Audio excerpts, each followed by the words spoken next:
Schools Board of Education meeting for this Monday, July 8th, 2024. We do have a hearing tonight first, our student fees hearing, so we will deal with that item, and then we'll move on to our regular Board of Education meeting. As we start the hearing, though, we'd like to call it to order with the Pledge of Allegiance. If you'd stand and join us, please.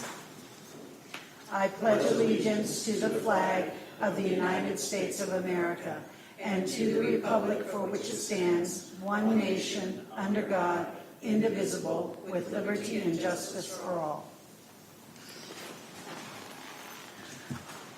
Roll call, please. Ms. Fisher? Here. Ms. Witt? Here. Mr. Bailey? Here. Ms. Wood?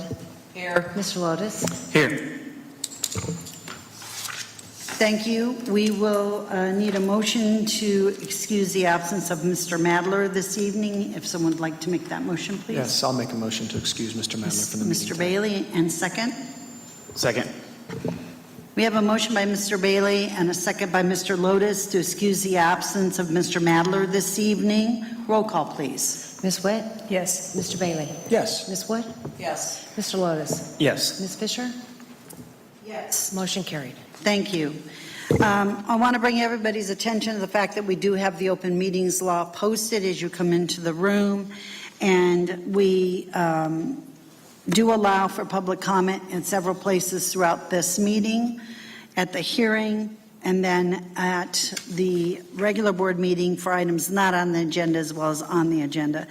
We only have one request this evening, so that will be coming up during our regular board meeting. But just as a reminder, when your name is called, come on up to the podium there at the table, take a seat, give us your name and your address, and then Kathy will keep an eye on everything for us, but we allow each person 3 minutes to speak. So we'll get to that when we get to the other regular board meeting. This is our student fees hearing, and the purpose of this hearing is to review the amount of money collected from students pursuant to the use of waivers as provided in Policy 3307, student fees for the 2023-2024 school year, and to hear support, opposition, criticism, suggestions, or observations of taxpayers relating to any recommended changes, and a summary of fees to be collected relative to the 2024-2025 school year. And I'll turn it over to Mr. Richards. Thank you, Ms. Fisher. So tonight we'll start out by reviewing our fee waivers from the 23-24. Fee waiver, number of students that we actually had request fees waiver from the 23-24 school year is 1,680 students, which, as you can see, just barely over half of our students that are eligible for free and reduced lunch. Elementary school, with our free and reduced numbers, you can see they've kind of gone up a little bit, over 30%. At the elementary and middle school, and just over 25 at the high school. That's about up 1% from a year ago from the same hearing. Fee waiver history, you can kind of see there, it did go down about 71 students that requested a fee from the year before. Student fee account, so this is somewhat of an in and out account that we use to collect fees, and then those sponsors, whichever club is using those fees, whether it be activities or an art club or whatever type of student fee we have out there listed within your packet. This is what it looks like district-wide. So as of July 1st, we were $906,508 in and $907,005 out. The beginning cash, you can see there in September, is when the auditor does our annual financial report for this particular account. Well, it's the beginning of the school year. We've collected a lot of fees during the month of August as students come in for various activities and they haven't been spent yet. That's why you tend to see a cash balance at the beginning of the fiscal year, which is September 1st. Recommended changes for 24-25. We have student breakfast and lunch prices. We'd like to see those increase by 5 cents. this year. As you know, food prices have really gone up. I do have some numbers just hot off the press from Julie Dinker, our Director of Food Service here in PLCS. Bread is up 17% overall. That's from a year ago, where it already had gone up significantly. Dairy is up about 6%. Produce is up about 5%. Last year, we only asked for 5-cent raise on lunches only, not breakfast, so we had kept that the same a year ago. This year, with these increase in prices, to keep up with inflation, we're going to ask for a nickel raise for both breakfast and lunches at each level. Driver's education, which you already approved earlier this year through ESU 3, was $350. Now it's $400, so we want to change that within our policy regulations that we have on, and within your packet, you can see those. Ad fee for a middle school jazz band of $50. So jazz band hasn't been collecting fees. All 3 of our middle schools have a jazz band club, and they would like to start, and that's relative with what you see in your packet for other fees for different activities at the middle school, that $50 fee. We would like to switch. We are getting a lot of feedback from our sponsors and principals that Titan online lunch accounts that we've used for quite a while, we've always had the parents pay the fee if they're going to pay for the student fee online or for their lunch accounts online. So we're asking that fee from the student fee accounts also goes to the parents if they want to use the online service. They can still write a check or give cash to the office at the schools and not have a fee associated with that. But right now, it's the fees we're getting charged by the company are 3.95%. Or a minimum of $2.60 per transaction. So if you have an art fee, for example, of $15 as a club, you're losing $2.60 of that right off the bat. So there's still ways for parents to avoid those transaction fees if they write a check or put cash through the schools. So those are the changes that we are recommending to start the 24-25 school year.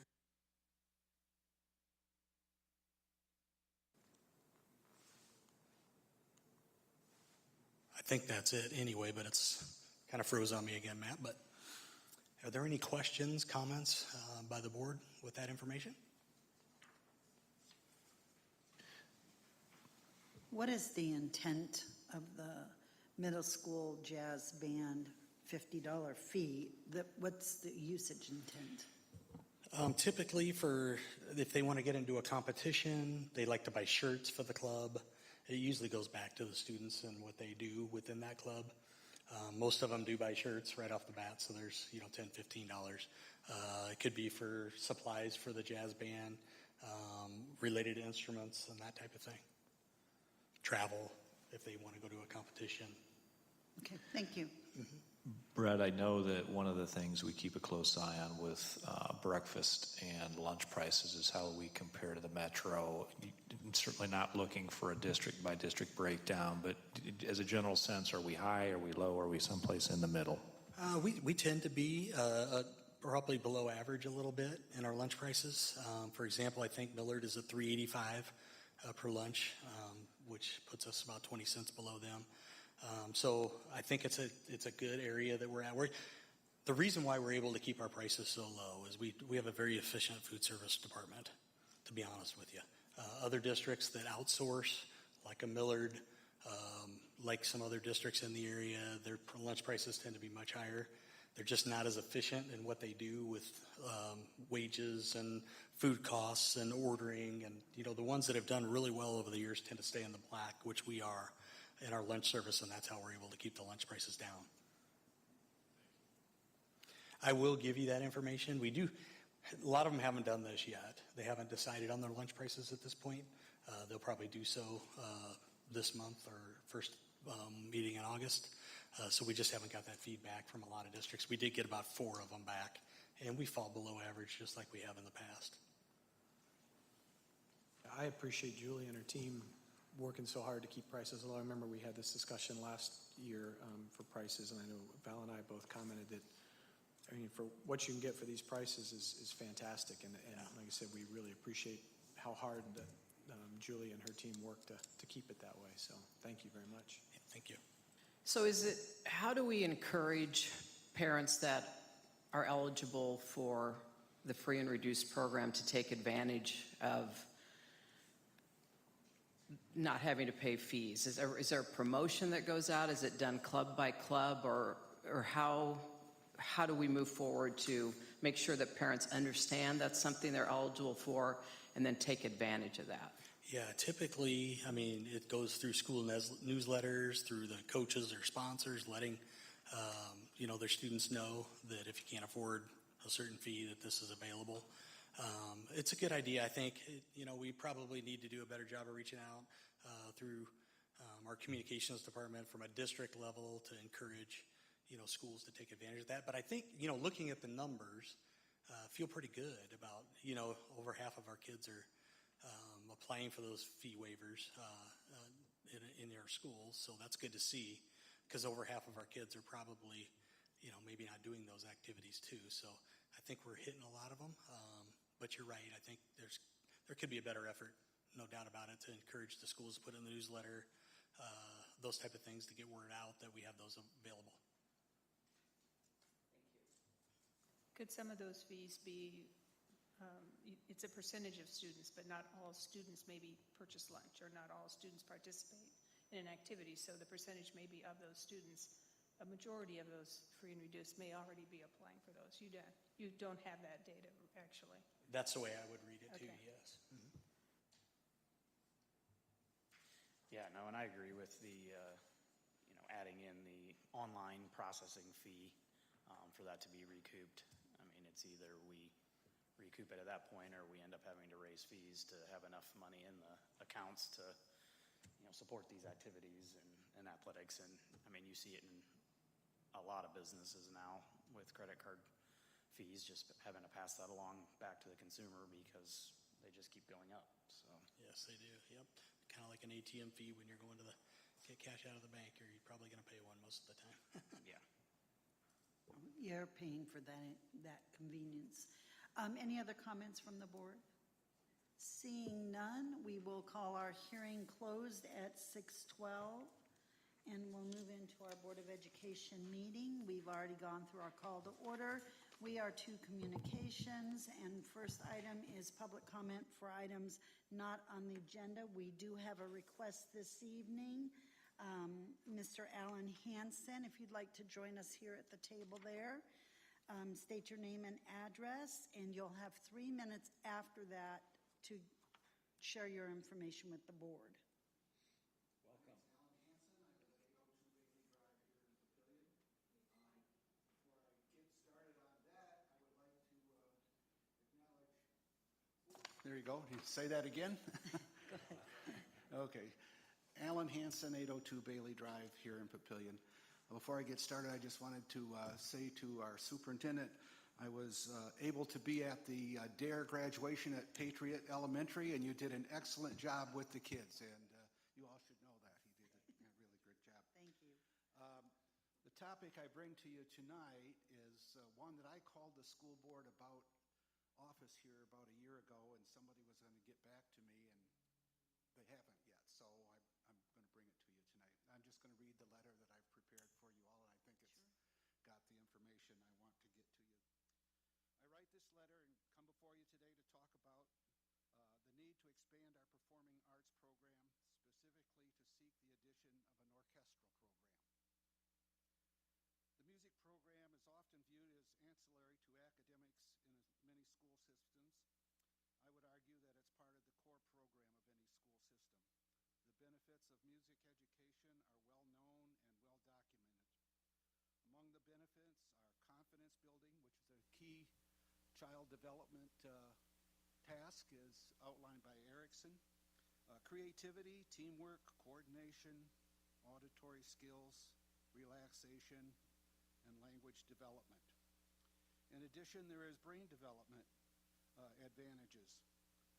Communication between both hemispheres of the brains results in improved cognitive functioning, improved memory, improved test scores, and even increased IQ testing. These are core concerns of any academic program.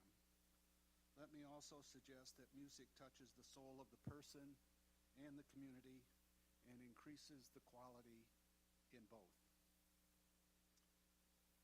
We have a combined Papillion-La Vista School District population that ranks, as far as I have been able to determine, as the 5th largest population in Nebraska, and which is reported as the fastest growing in the state.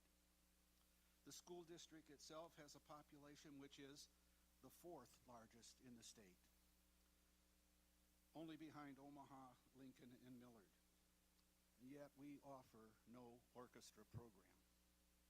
Many school districts do offer this type of program: Omaha, Lincoln, Millard, Grand Island, Kearney, Norfolk, Hastings, Columbus, and even Scotts Bluff, that only has a little over 3,500 students, offers orchestra programs. Papillion-La Vista Schools has an excellent band program. It excels in many ways. There is a large participation. The bands compete at a high level. Students are accepted at state honors programs, and many receive scholarships to go on and study music. I personally am acquainted with at least 2 this year. Students here go on to be professional musicians, performers, teachers, composers. I happen to play in the Papillion Adult Are we done? Yeah, you've hit your 3 minutes, but you did leave your letter, and we'll make sure that Kathy I gets just got that a out couple to more sentences. everybody. If you- We stay pretty strict to our time frame, but I appreciate your coming this evening and sharing that with us and leaving the information with our board secretary for her to get Okay. out. Mr. Hanson, we don't usually provide comment in response, but I want to apologize on behalf of the district that you sent us something and we didn't respond, and that's not how we do business. So could I ask you, when you leave the letter, would you also leave your contact number, and then somebody from either my office or curriculum office will have a follow-up phone conversation with you? Yes, sir. And again, my apologies, you did not get a response. Can I write that on the letter or something? Mm-hmm. That'd be great. Thank you so much for coming this evening.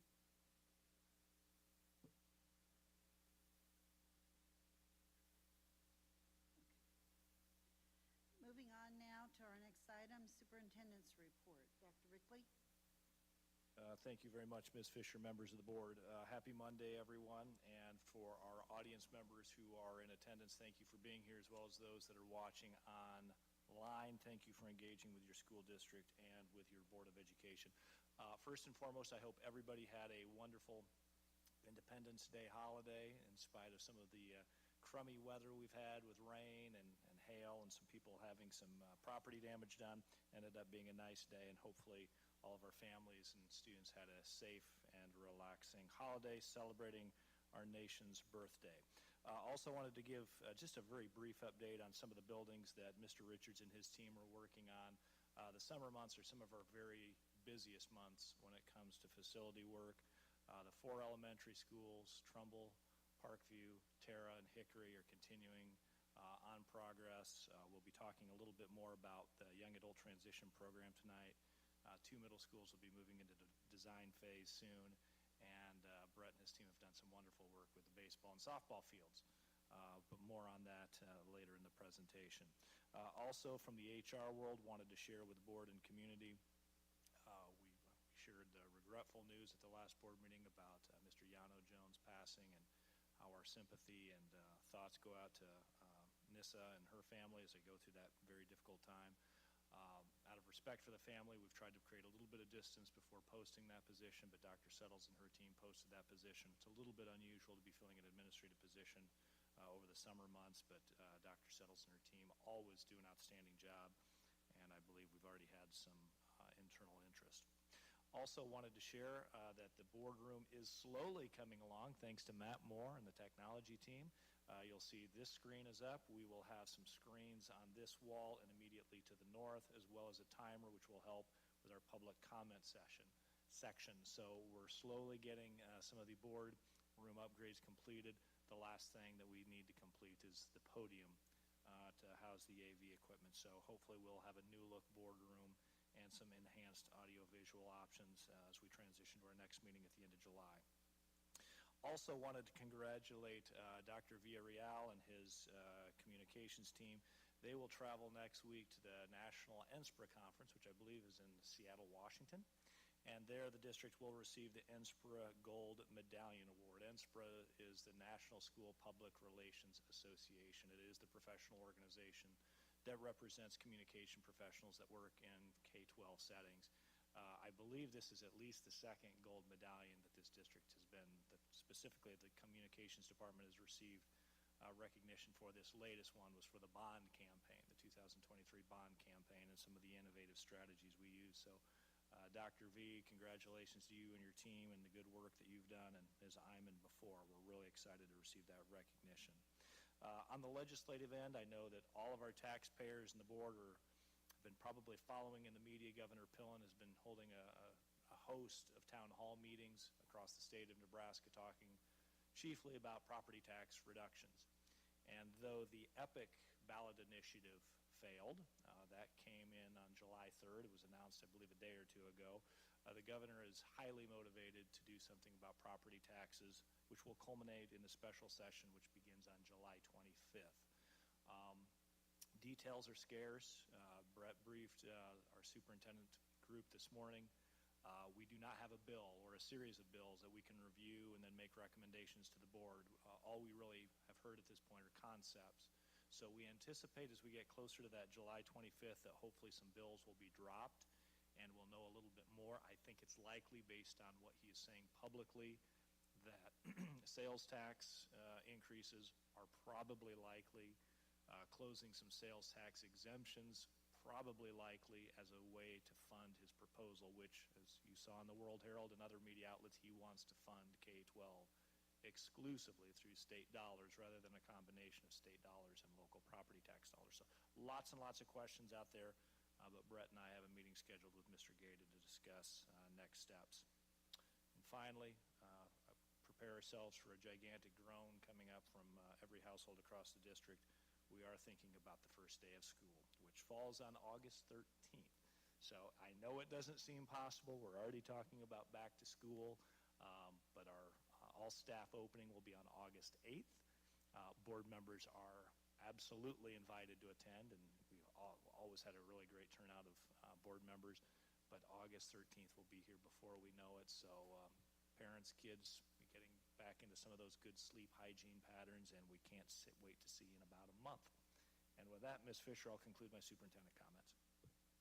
Thank you, Dr. Rickley. Moving on to our board reports. Anyone have anything they want to share this evening? I did attend summer school for the elementary students and saw lots of great things happening, great student-teacher ratio. Kids were focused and in small groups, high student engagement. The use of the curriculum that they are following was being implemented very effectively. The engagement of our community partners to participate in the enrichment activities. So it was a very, very pleasant hour that I spent touring the building and observing teaching and learning. I just want to, give a big shout out to all the staff, paras, leaders, leadership team, teachers, those in the kitchen, the bus drivers, to make this all happen in the summer. The kids for putting the work in the summer. They looked like they were having fun, but I know it's hard. It's work to go to school in the summer when your buddies aren't there. And of course the parents for making sure that the kids got there. We've always struggled to come up with data to show that it's making a difference. It's hard in that period of time. We continue to work on that, I know, but I'm confident that, it really does make a difference in the summer slide that occurs for kids, and it allows kids to come back in the fall ready to continue on where they left off rather than regressing over the summer. So it was great fun, and I enjoyed my opportunity to visit. There's no doubt that our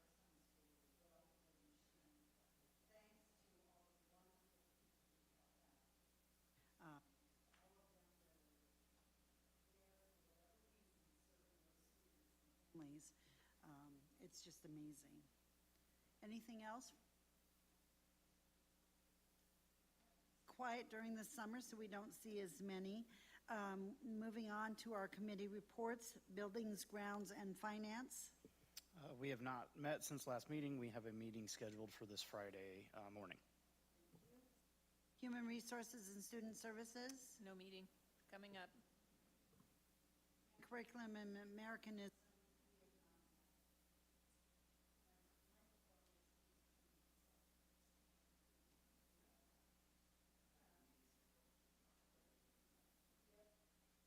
I was going to say that.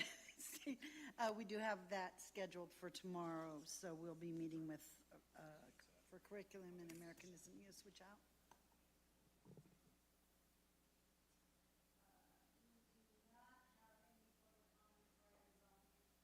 Not have anything on the agenda for public comment for items on the agenda, so we'll move on to our action items. Our first one is our action by consent, which includes our approval of meeting agenda, bills, out-of-state travel, personnel, board meeting, parental involvement hearing, and wellness hearing minutes of June 24th, 2024. Motion needed. I will move that we accept the action items that are listed. Second. We have a motion by Ms. Wood and a second by Mr. Bailey to approve the action by consent. Roll call, please. Mr. Bailey? Yes. Ms. Wood? Yes. Mr. Lotus? Yes. Ms. Fisher? Yes, Ms. Witt? Yes. Motion carried. thank you. That brings us to our next action item, which is our Young Adult Transition Program, our YATP, as many of us know it, and that falls to Mr. Richards. Thank you. Tonight, I'm bringing you the guaranteed maximum price for this particular project. This project was brought to you back in a few meetings back with Pat Carson here presenting it. I did put a diagram of the facility in your packets tonight, along with a site plan, so you can see both. We are anticipating building this just west of Liberty Middle School, so you can kind of see where the site plan leads you down that west side on the site. Project estimate summary is provided within your packets as well. Those include the direct cost for construction, the total site costs, and then the indirect cost summary of a total of $5,598,931. With that, I'll take any questions that you may have on the project. And there have been no changes since we went over this last time. Correct. My finger today. I'll make a motion to, one, approve the construction of the Young Adult Transition Program building as presented with the guaranteed maximum price of $5,598,931. And two, to delegate authority to and authorize the superintendent of schools or assistant superintendent of business services for the district to sign, execute, and deliver such construction contracts, sign and approve any change orders, pay the contract price and expenses related to the construction projects, and take all other necessary or action necessary to complete any requirements or obligations under the construction projects and contracts. Second. Use a different hand this time. We have a motion by Mr. Lotus and a second by Ms. Witt to approve the Young Adult Transition Program as presented. Roll call, please. Ms. Wood? Yes. Mr. Lotus? Yes. Ms. Fisher? Yes, Ms. Witt? Yes. Mr. Bailey? Yes. Motion carried. thank you. And that takes us through our action items, so we'll move on to discussion information items. The only item we have this evening is the review policy 7000 construction. Back to you, Mr. Richards. Thank you.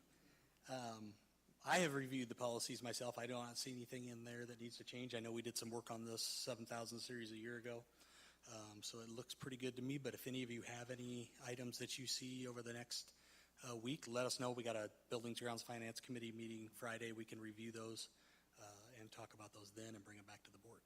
Thank you. Any questions for Mr. Richards?